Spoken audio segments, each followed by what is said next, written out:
Welcome to the inaugural podcast, The Beer Necessities. Hi. We are your hosts, Bill Pratt, Dale Diesel Hansen. Corbin Atkinson. We welcome you to this podcast. We really wanted to start this podcast because we believe that we drink really good beers. Whether they're local, whether we bring them in from across the country, our little beer group drinks really well. And we wanted to share not only our stories and the beers that we drink with you, but just to invite you into our little community. Welcome. Nice to meet you all. So again, this is the Beer Necessities podcast. This is episode 1, and we're going to start off with a little bit of getting to know your hosts. Again, my name is Bill Pratt, born and raised on the coast of Massachusetts. Bounced around a little bit, but now living here in beautiful Hilton Head area. Father of 3 wonderful, beautiful daughters, Megan, Courtney, and Emma. And all, blessed with by my wife, Angela. Hi, honey. And so that's the nitty gritty about me. Corbin? Yeah, so I'm Corbin. I've lived in this area since 2001, the Hilton Head area, and a lot of stuff going on. We have a lot of great local breweries. And yeah, I'm very lucky to have a wonderful fiance, Marlo, and 2 awesome dogs. Not everyone agrees that they're awesome, but they are. Just not to the neighbors. No, they're great. I love my life. Yeah, we get to try a lot of great different beers, and I got a lot of great people to drink with now, and pretty happy with my job. I do IT. Yeah, this is always fun. I'm really excited to do this with you guys. Absolutely. Dale? Sweet deal. My name's Dale. I've been in the low country now for 16, 17 years. Definitely put some miles into this area. I enjoyed everything about it. Can't beat being in the low country right next to the ocean. Got to see this place explode in a lot of different fun things. Breweries are popping up, a lot of fun beer, meeting a lot of new people. So many new people coming from all over and sharing their beer with us, which is super awesome. So we get to do and explore all these fun things. I got 3 little boys and a beautiful wife that enjoy kind of running around as well. And we get to use all our family experiences to go see places. Breweries are doing fun things to invite families in now. And it just helps us share more fun and interesting things. So good stuff. Absolutely good stuff. So we're going to take it one step further into getting to know your hosts. Dale, when did you get into craft beer? Well, back in the day, back in Scotty, my first actual full beer was a Pabst Blue Ribbon. It was wonderful. It was fantastic. As wonderful as PBR can be. That's right. I'm not going to go back to when it started. I mean, Wisconsin, kind of throw your age range in there if you want to. But anyway, I started working in a bar, bowling alley place, pizza place. It was called the Hooter Bowl in Hustler, Wisconsin. Actually, Hooter Bowl and Hustler. Can't beat that. So I got to start doing some taste testing there, doing the bartending gig, and then went to, got into college and started trying things. I'm big into trying every flavor. I don't really shy away from things. Some of the first craft beers that I really got into was the Carlsberg Helles Bock and the Moose Drool from Big Sky Brewing out of Montana.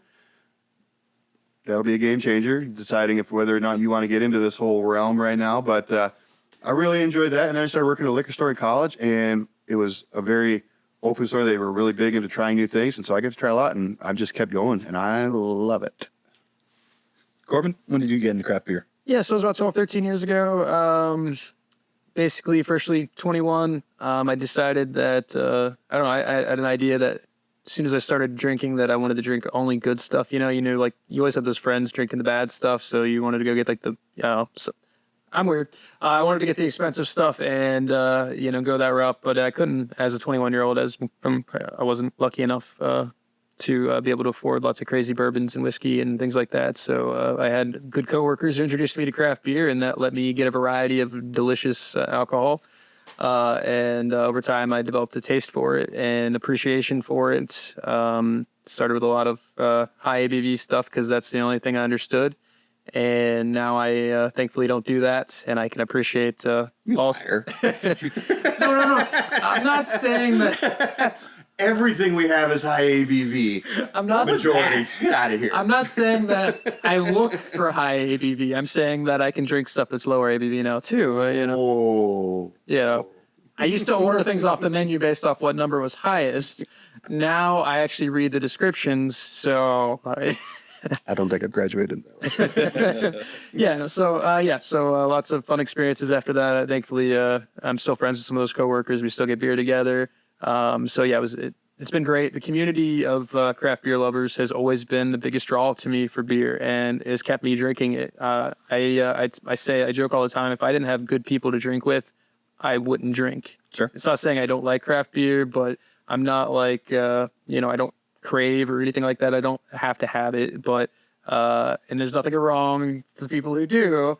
It's just that I love the social experience and tasting it and trying it with different people. Yeah, camaraderie. Yeah, trying unique beers. Social thing. Yeah, Craft beer drinkers are cool. Yeah, and I don't drink a lot of the same beers over and over again. I like to try different beers and collect different beers. And I have that old school Pokemon mentality. Gotta drink them all, right? So, How old school is Pokemon? I mean, depending on our demographic, we'll find out. Some people. Right there, you know Pokemon. Obviously, I'm the oldest one here, so. Yeah. Not even close. Really crushing it over there, bud. But yeah, no, that's how I got into craft beer, and that's why I've stayed in craft beer. Very cool. I started, it was 2011. A friend of mine introduced me to a group. My buddy and I, we started with like the Sam Adams sampler. Trying those different beers is the gateway. But my buddy Andy was a teacher. And little known fact, teachers are some of the highest drinkers. They drink more alcohol per capita than anybody else. I'm making that up, but it sounds true. You're the true champion. It's true. You earned every one. Imagine having Dale as a student. Wouldn't he? Oh, yeah, I'd want to drink too. That'd be great. That'd be great. So that's it's in 2011 we started, and we broke it down in styles. My buddy Travis Wilson started off, and we did Russian Imperial Stouts. So I went from drinking Sam Adams Light to Russian Imperial Stouts. It was a rude awakening, but it really opened my eyes to what the realm of craft beer held. And little did I know that it would become one of my favorite styles. We're going to talk about our favorite beer styles. I'm definitely a barrel aged stout guy. Barrel aged, and give me a pastry stout, a sugar bomb, yes please. Diabetes in a glass. And, of course, barrel-aged barley wines are right there. That's 1A and 1B. I love a good New England IPA, a good fruited sour. Shout out to Imprint with the Smoogies. Love those beers. So those are some of my favorite styles. What about yours, Corbin? English barley wines. Yeah, American barley wines, take a hike. Yeah. I'm not saying that there aren't good American barley wines. Don't be wrong. There are good ones. But when I say I love barley wine and barley wine is life, hashtag, it's English barley wine I'm talking about. I feel like it's still underappreciated, at least compared to things like stouts and hazy IPAs, things like that. As far as a beer style, I think it is, obviously certain breweries are starting to put it in front of people, and it's getting out there now, which I'm happy about, because the more people know about it and want it, the more likely I can find it. And it didn't used to be as easy as it is now to find good barley wine. So yeah, definitely barley wine, but I love my stouts, barrel aged, everything. Okay. IPAs, there's certain ones I do and don't, but it's like, you'll find stuff, you drink long enough, you'll find stuff like that, and different adjuncts and different hops and so on. You'll find a huge list of things you don't like, but definitely barley wine is definitely my primary. I've never seen either one of you two sad when you got a stout or barley wine in your hand. Hey, Mister. Good work, brewers. Only one it runs out. Work with this hand here, because this one's way over here. So keep that over here. I myself, I love the barley wines. We drink a lot of barley wines. It's fun time.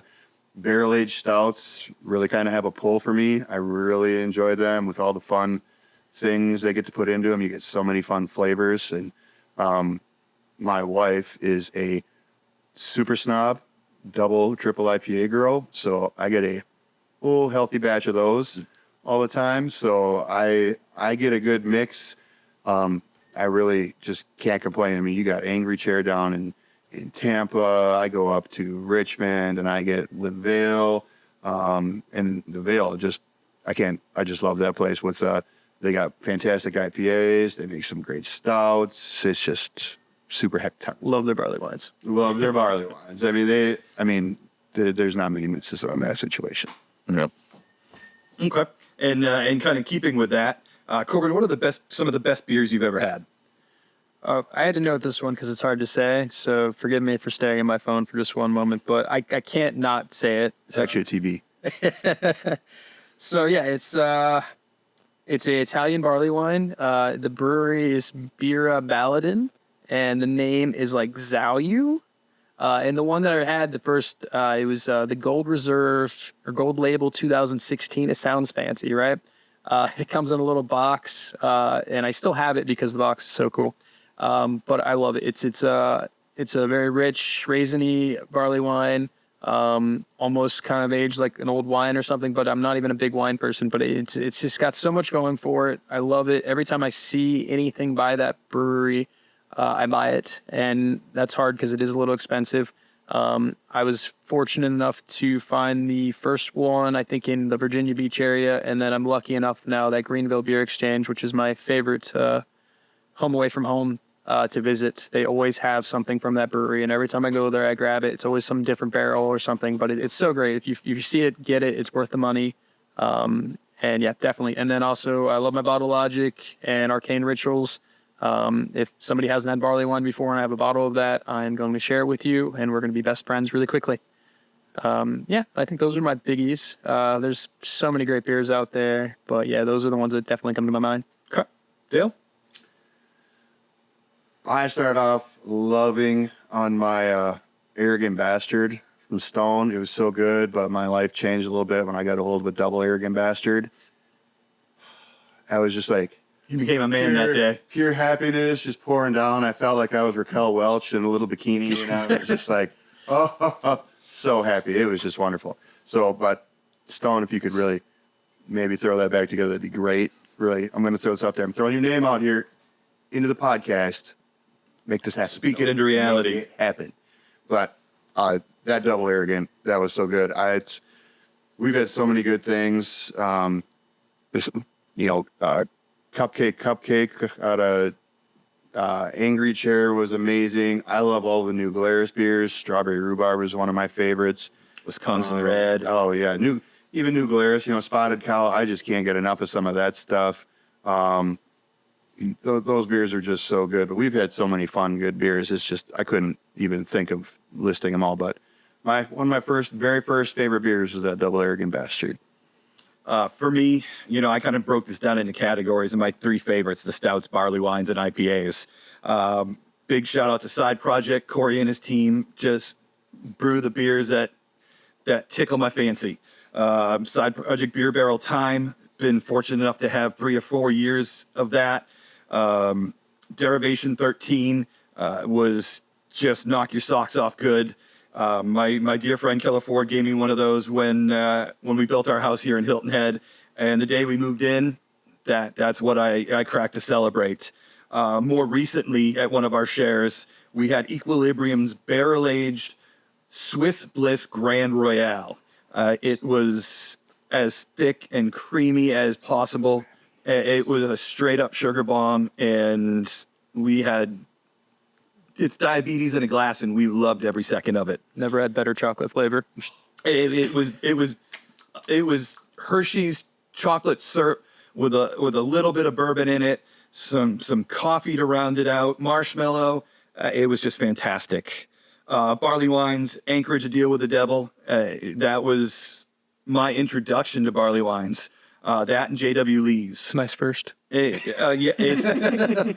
it's like your first time being with a supermodel. I mean, it was Side Project Double Barrel Anabasis, Revolution Straight Jacket.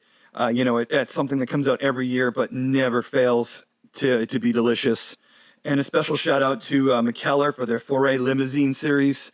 When they brewed that, they aged it in different levels of charred barrels. So you get a light char and a medium char, and they played with that and how it had the effect on the barley wine. We drank bottles of that stuff. It was outstanding.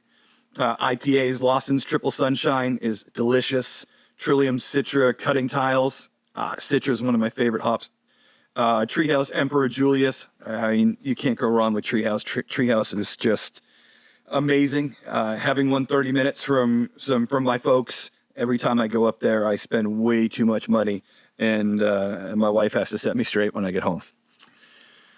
And what about the worst beer you remember? I know I've had one. What is the worst beer you remember, Corbin? This is really controversial, and I feel like you're picking on me because you know my answer. But Dogfish 120. I'm sure someday I might. What? I'm sure one day I might like it, but that day has not come. I remember the first time I had it and trying to hold back every bit of, keeping it in my mouth. That was difficult. We'll go with that. And definitely didn't want to drink anything after that. It's a great way to kill everything in my mouth and not make me taste anything for It's so surprising to me. It's a hurtful thing, is what it is. And I have people that love it, and I'm not there yet. To me, it is so similar in flavor to a barley wine, especially when it's aged. Yes. And for you to be a barley wine lover, Yes. to have a beer that reminds me of barley wine, and yet you hate it. Maybe an American Blows my mind. That could be it. It could be a long night. It's more of an Listen American to barley Father wine. Bill. Listen to Father Bill. It's a strong, I don't know, hoppy taste to me, and it's not. It just wasn't pleasant the few times I've had it. And like I said, I'm gonna keep trying it because I'm like that. If I don't like something, every year or so I try it again. Same with food. Like I have found that whether you grow or your taste buds die enough to let you enjoy something, I don't know what it is, but there's plenty of things that I do. About that time to get kicked in the nuts again. Let's try that again. I was gonna say, like, when you walk into a church, do weird things happen? Like, what the hell is that all about? I'm not invited back. Let's just go with that. Interesting. Up and down. What is the worst beer you can remember? Yeah. Man, I got slapped in the face. It was a full forehand slap with a 3/4 backhand coming across. This chopped me down. I was like a sequoia hitting the ground when I had this bad boy. And I like this brewery a lot. So not. And you guys crushed your description of it. And it is like, I would put it as a 5 because you guys nailed like, this is what this is. As soon as I had it, it is exactly what it was. But it's Westbrook's Black Panther cigar in a bottle. It was. I think that the description was ashes and half smoked cigar. And I'm like, well, F me. It is. That's great. Good for you. Crazy side story with that. The dog that was hanging out with us at the time ate the cheese that we're using to finish that beer off. It just turned into a bad situation. The dog is okay. Dog's fine. PETA, the dog's okay. For me, my tasting group years ago, we did an IPA tasting, and one of them was Anchorage Galaxy White IPA. Anchorage is an outstanding brewery. You'll hear more from them later. But that particular beer, it wasn't that it was funky or it was off. It didn't taste good. So we all had our glasses. We're all swirling it. We're sniffing it. And I said, okay, everybody close your eyes, take a deep whiff, and think of urinal cakes. And sure enough, every guy said, holy crap, that's exactly what this is. Some very distinct flavor, too. And Especially in a warm bathroom. Ooh, comes out. oh, yeah. So that's Wisconsin. It's not that hot there. we grew up differently. So Anchorage Galaxy White IPA was not my favorite. Favorite adjuncts. I don't know about you guys, but when I see a beer that has marshmallow in it, I'm like, I'm in. You've got me. Pour it down my gullet. I love marshmallow and also coconut. You put coconut in a stout. I'm a sucker. I'm a sucker for those two. You put them together. So good. So good. Dale, adjuncts. I'm riding that Bill train right now. You throw some marshmallow into something, all it does is get nice and creamy, just ready to go down the old throat. You don't need no lube or nothing. It's just ready to go down. It is so smooth. And you add anything with it, it just adds the flavor. It just so good. But then, for me, you put a bunch of different vanilla beans in there. You put a little little extra sass. You got some Tahitian, you got some rockin'. Those vanilla beans, man, they will be slap-tastic. And lastly, a little bit outsider one, anything with a little almond in there, that kid's going to be happy. You're real happy.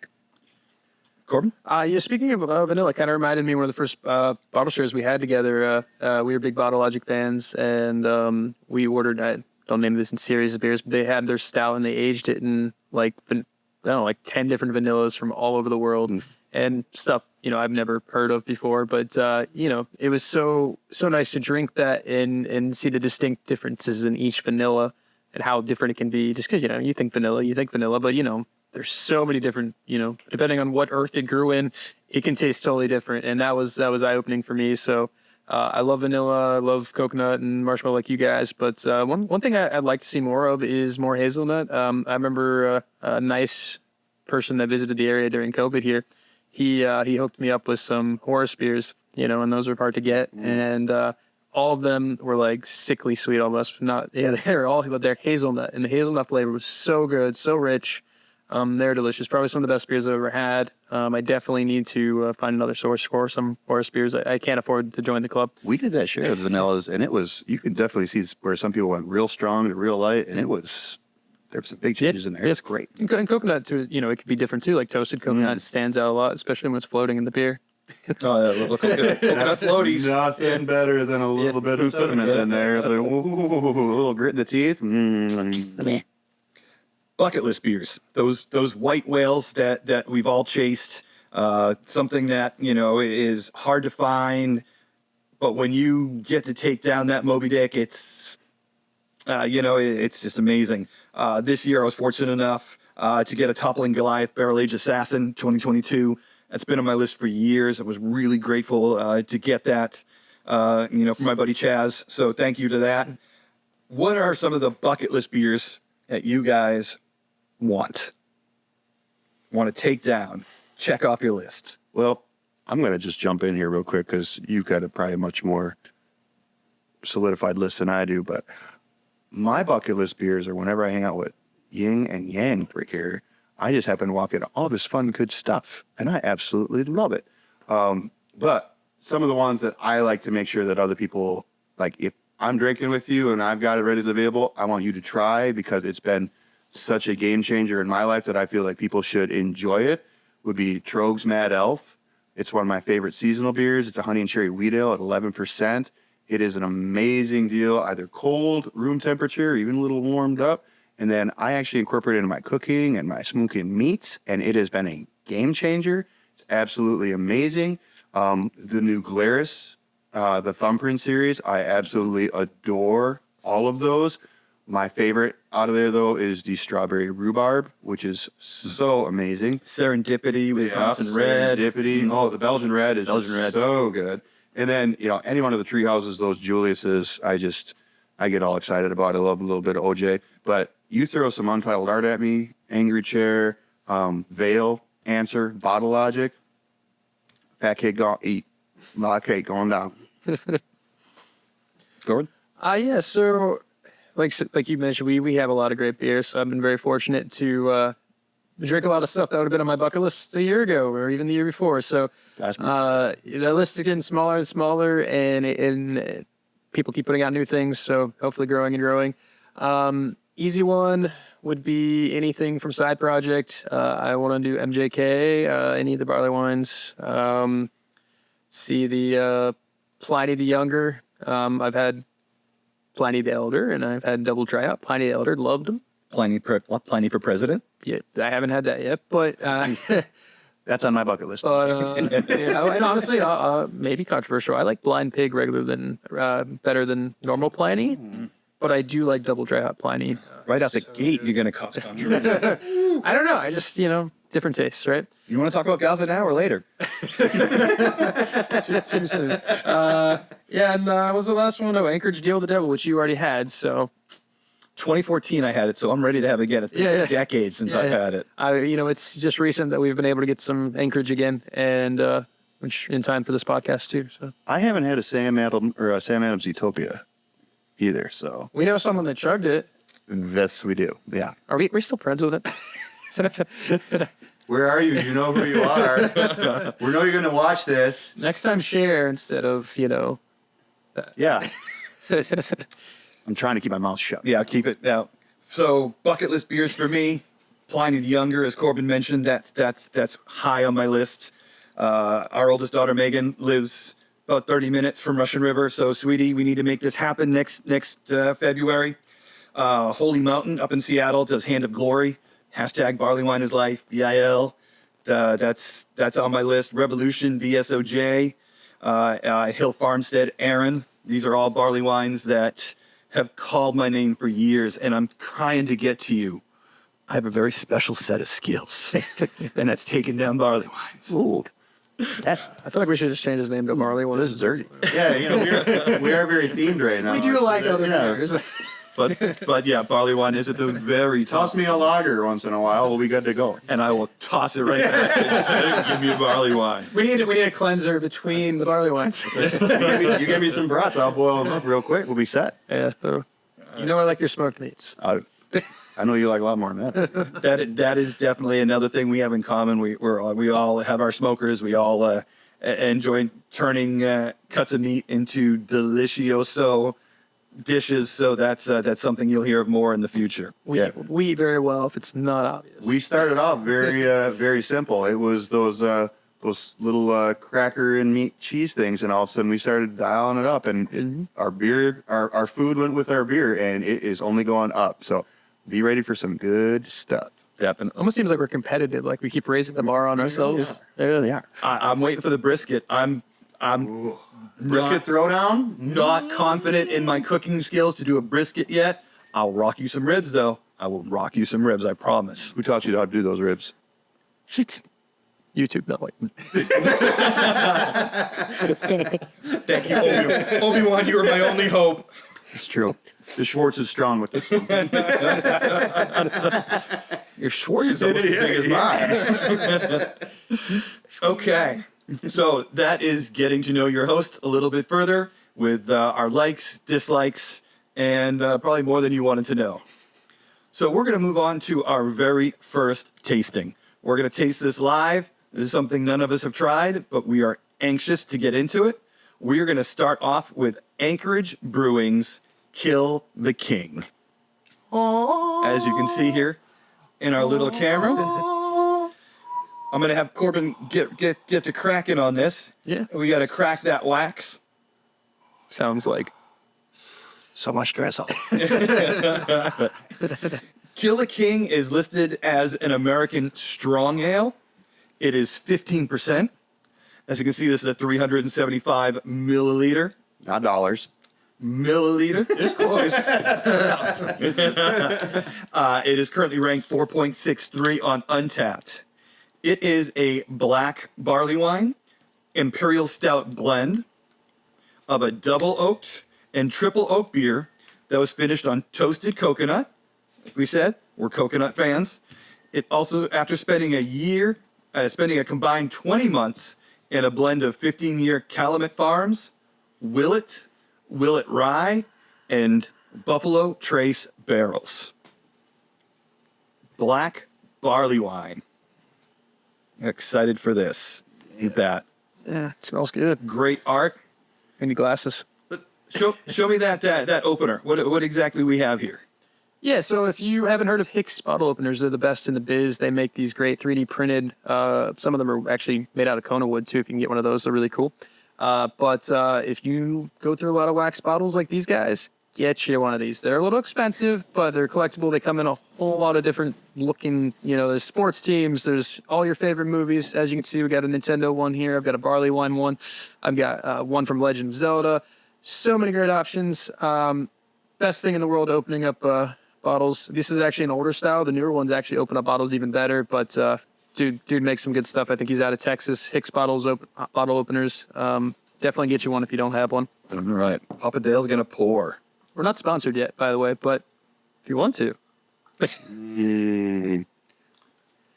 Is that oil? I did believe it. It looks like That is viscous. Right. Floaties. Just want to watch the little camera view. It's nice. There you are, sir. Thank you, Papa Dale. That smells fantastic. Yeah.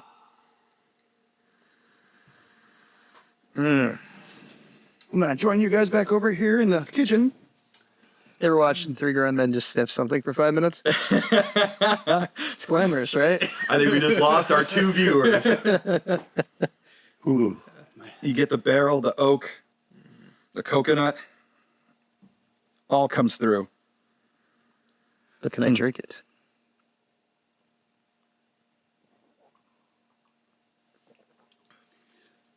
Holy smokes, it's delicious.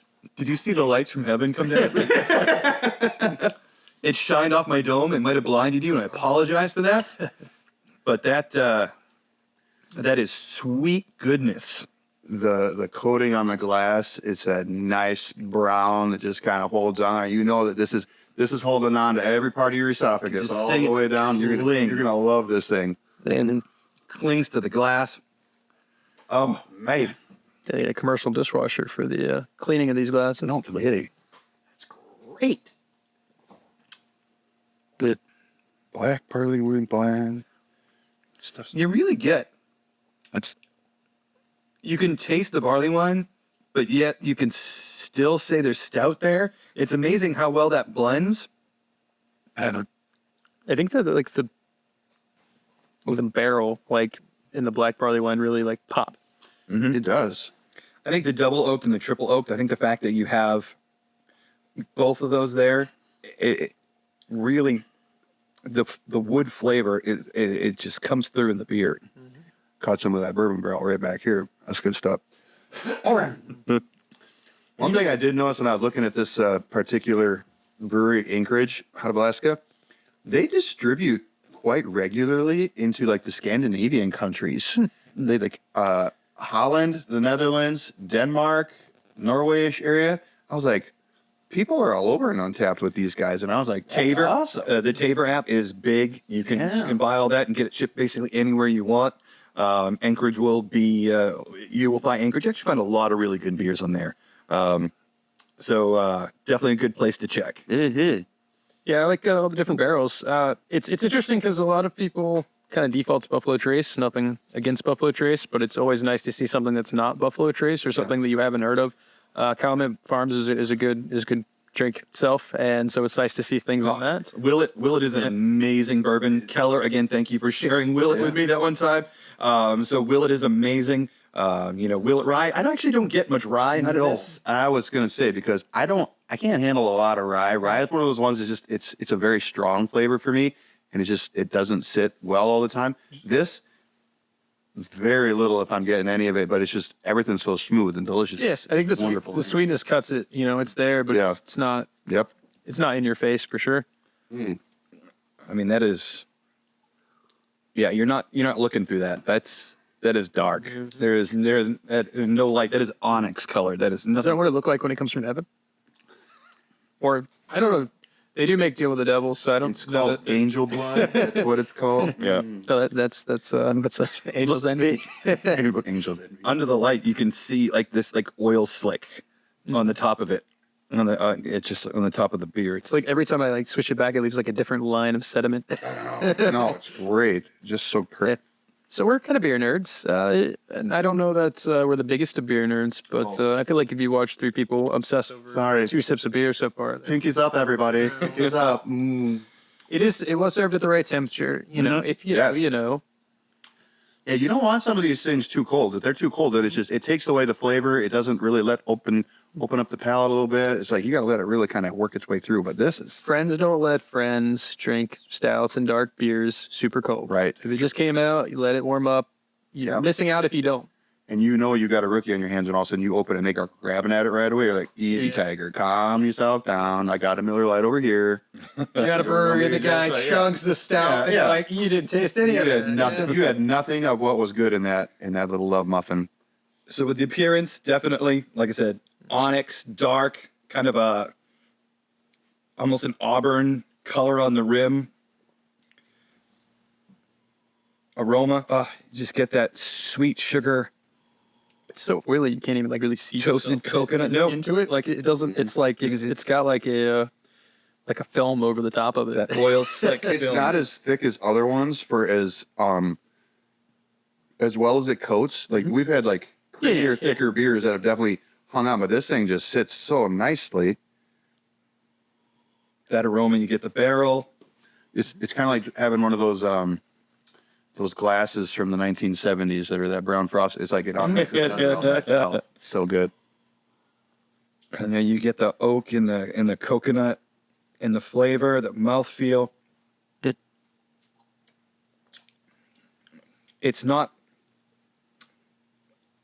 coating, doesn't coat your mouth, but so much flavor.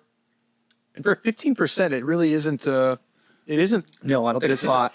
Yeah, it's not gonna beat you down. It seems like, but this would slide up on you real fast. Yeah, for sure.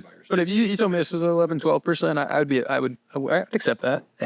Obviously, it's not, but No, 15%, but I mean, fairly well hidden. I mean, you could tell there's alcohol to it, but it's not punch you in the mouth.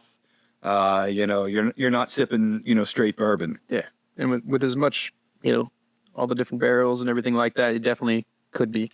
And like I said, that rye is so light in here, like it actually just slides down. There's no burn on this anywhere. Like some beers will just like they got too much barrel or they do something like, did you just pour whiskey in here? Like just to try to get this? Like this is not that. No, this is just fantastic. A little bite in the back, like, This is the third best that we've tried out. really? I don't know that I go that far. I don't know that I can name. I don't know how many beers I can name that I like better, but I mean it's really good. This is so good. Oh, it's absolutely fantastic. Would I put it like at a 5-star on the tap? No, it's not. I won't say it's far off. I definitely, again, feel like I've had a few beers that are better, but would I put this in the top 5% of beers that I've had? Yeah, definitely. I'm probably at 4 or 5. I'm hearing. I'd probably 4.5. Like right around there. probably 4, 6, 5 in that ballpark. Look at me. Corbin does not give 5s. A little ridiculous. Oh, I don't do 5. I can feel your eyes. You know what my highest is? 3.25. Oh, That's the best I ever gave. For future reference, my average on Untapped out of all the beers I've ever had is like 3.92. So that tells you that I'm not like lowballing everybody out there. Okay. Hey, and if that's where he's at, I'm thinking like 3.95. So we're right there. Now, I do not. To me, a 5 beer is a beer that makes me want to stop drinking because it was amazing, and I'll never have a beer that good again. And that's just kind of me. Like, so 4.5 is generally as high as I could go. Maybe if I have that Untapped premium, I might sneak up a little bit higher. But Sure. right now I don't have that. So yeah. For me, this would be 4.4 or 4.45 right now. I mean, I'm still drinking this, so Yeah. you give me some time. It's kind of one of the problems with smaller amounts of beer. Like, you can't really judge it based off of little pours sometimes. So, I definitely gave more 5s early in my drinking career. A lot more 5s. I was more free with them.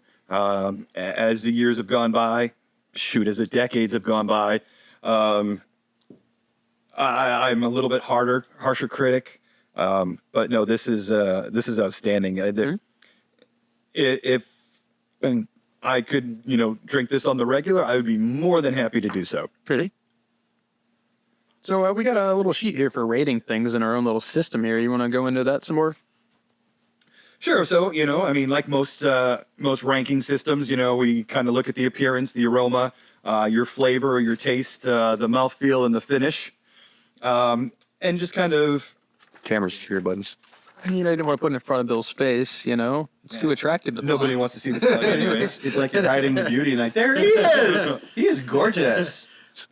With my Jafar beard, as my wife calls it. Really got it dialed in nicely. Yeah, really. So, when I first met you, you didn't have really much of a beard. So, like, now it's like Evil Bill.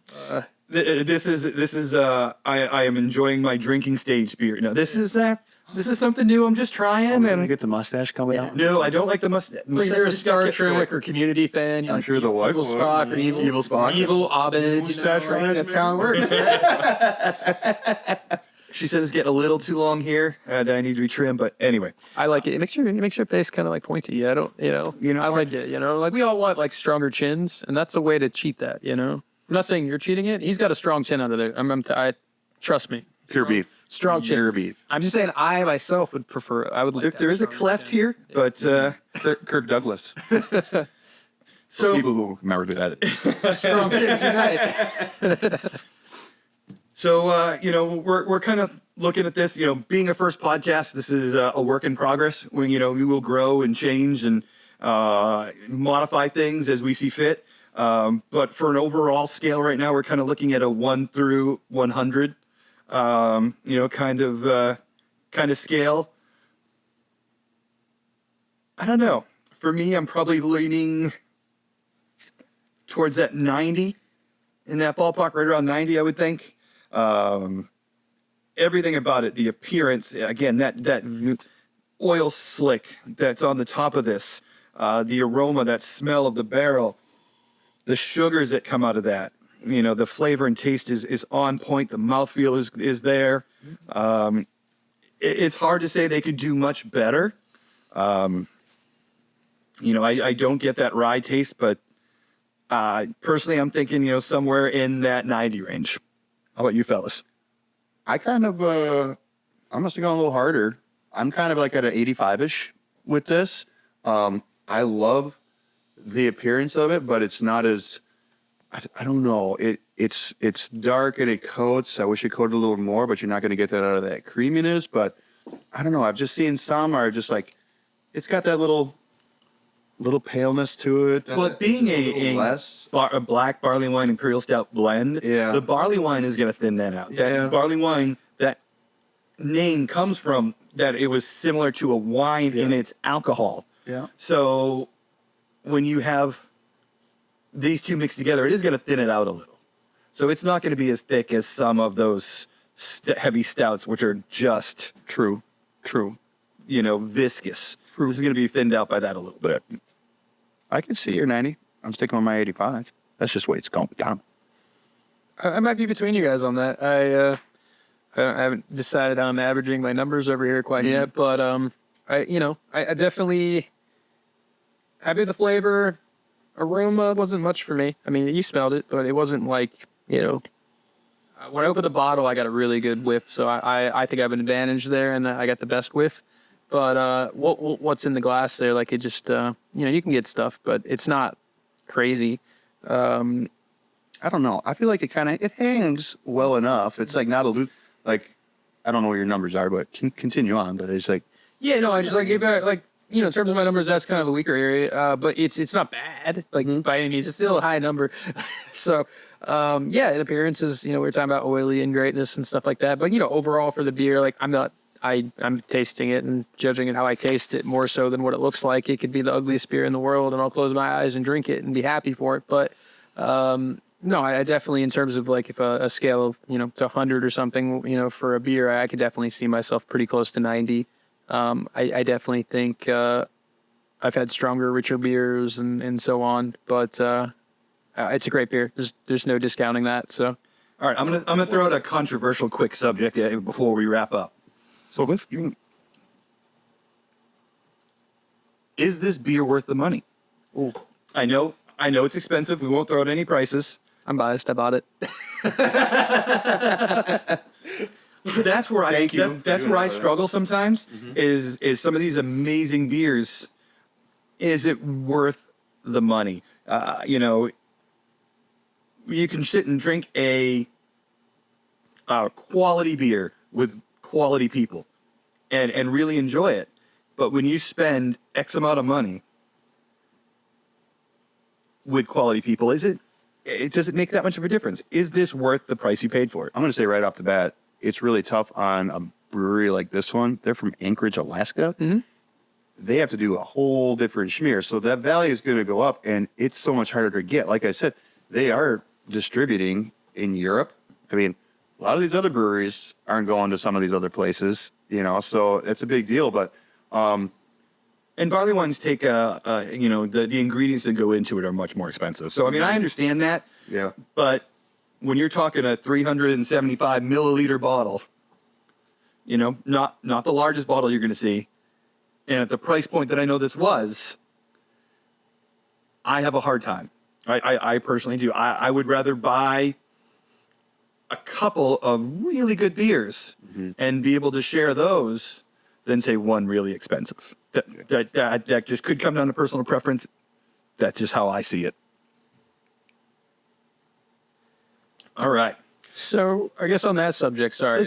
Yeah. So I bought 3 Anchorage beers. They range between $60-$70, I think. And in terms of beers I've had in that price range, I wouldn't want to pay that much again for them. The first beer I had, I believe it was Suffer. I gave it a 4.75. That was unreal. Yeah, and and these were all kind of everything. They all similar bases. I think Suffer was Worth it when it's not your money. I think it was all barley wine, or it was I don't know. It was a different blend. But I liked it more than this, for sure. But I would have paid that for that. If I could go back in time, this I would want to be cheaper. But once here and there, like, that's not too bad. Special occasion. This would be it's a great sharing beer. Like, if you got some people who are just getting something and you want to make a statement about something, people are going to enjoy this a lot. Even people who don't like, I think, some of those darker beers, it's smooth enough. I mean, it's still going to have a little bit of that bourbon in there that's going to probably mess around with some people, but it's a great one to share. Yeah, it's just delicious. I mean, outside of just the drink itself, beautiful label, beautiful wax seal, everything. It's everything you want when you pull a bottle off the shelf. It looks really nice. I know, obviously, drinking, what it tastes like is what matters most. But I have had $40 beers that taste better. And, so it is what it is. But I do not regret buying them. So I guess that's the important part of the question. I think they're worth it to try. I think there's better value out there. I wouldn't sweat it too much if it's not in your budget. Obviously, don't spend all your money on beer. Is that the message we want to send? No, it was well said. Or come hang with us. That's why we are open to people hanging out with us. If you got a little extra income, do it.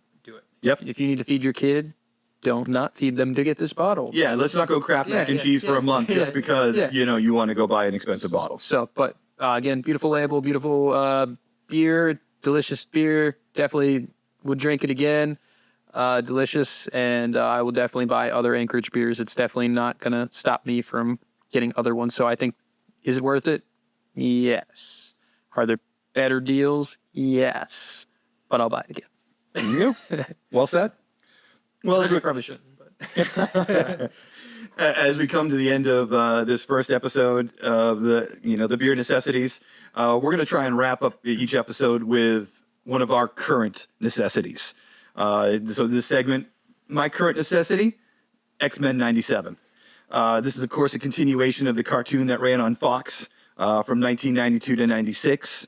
As a lifelong comic book geek like me, this checks all the boxes. Plenty of nostalgia. The show has a ridiculous amount of cameos from our many favorite Marvel heroes. While some of the dialogue can be a little cringy, the overall storytelling is top-notch.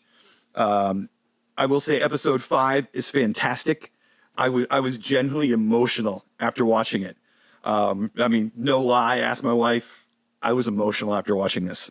The episode is so good that Variety magazine predicts that it'll win an Emmy for in the animated program category. Marvel Studios did an amazing job of building on the foundation of the original show and creating something that really feels fresh and exciting. This is really how you take an old property, pay tribute to the past, while creating something new. Amazing. So all 10 episodes are currently streaming on Disney+. Make sure you check it out. On behalf of Dale, on behalf of Corbin, I'm Bill Pratt. Thank you for joining us in this inaugural episode of The Beer Necessities. We'll see you next time. Look for the beer necessities, the simple beer necessities. Get about your worries and the stress. I mean those beer necessities, these tasty, fun recipes. Keep these beer necessities in my life. Sometimes I wonder, when I'm at home, of all the brews that I've owned. The beers are chillin', I can see, making happy time just for me. When you look into that fridge by chance, just take a glance at the variants and maybe pop a few. The beer necessities of life will come to you. This beer's for you,